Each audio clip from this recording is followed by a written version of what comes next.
Assalamualaikum warahmatullahi wabarakatuh.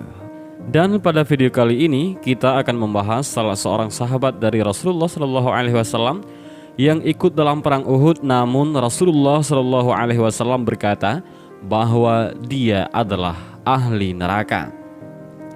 Siapakah dia dan apa yang dia lakukan sehingga Rasulullah Shallallahu Alaihi Wasallam menjulukinya sebagai ahli neraka? Di perang Uhud, di tengah pasukan muslim, ada seorang munafik yang ikut bergabung dalam pasukan. Beliau bernama Kuzman. Pada awalnya, ia tidak mau ikut bersama rombongan pasukan muslim karena ia sakit hati atas ucapan Rasulullah SAW bahwa ia adalah ahli neraka. Karena itulah ia diam saja di rumah saat kaum muslim pergi untuk berperang. Keesokan harinya, setelah keberangkatan kaum muslim, beberapa perempuan Bani Zafar menemuinya lalu mencela dan mengancamnya.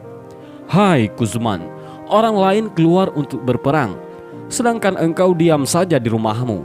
Apakah kau tidak malu? Mestinya kau merasa malu karena hanya berdiam diri di rumah seperti perempuan." Ia tidak menjawab sepatah kata pun. Alih-alih ia pergi menghindari mereka.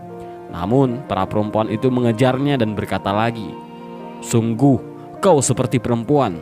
Kaummu keluar untuk pergi berperang, sedangkan kau hanya duduk nyaman di rumah." Karena terus-terusan dikecam dan dikatai oleh perempuan, harga diri Kuzman terbangkitkan, disertai rasa marah karena para perempuan itu terus mengejarnya.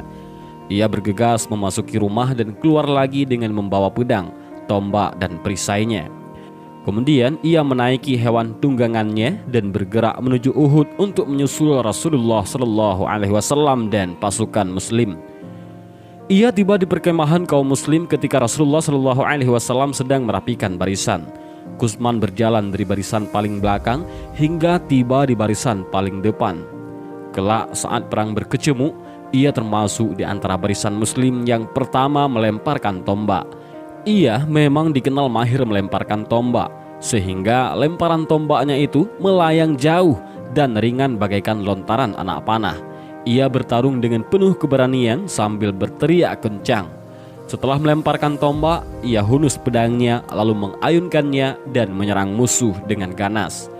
Kaum muslimin yang melihatnya merasa takjub dan bertanya-tanya, mungkinkah orang yang berperang seperti ini menjadi ahli neraka? Bagi mereka, keberanian dan kesungguhan Kuzman dalam berperang benar-benar membuat takjub, sehingga rasanya tidak mungkin jika ia dimasukkan dalam ahli neraka.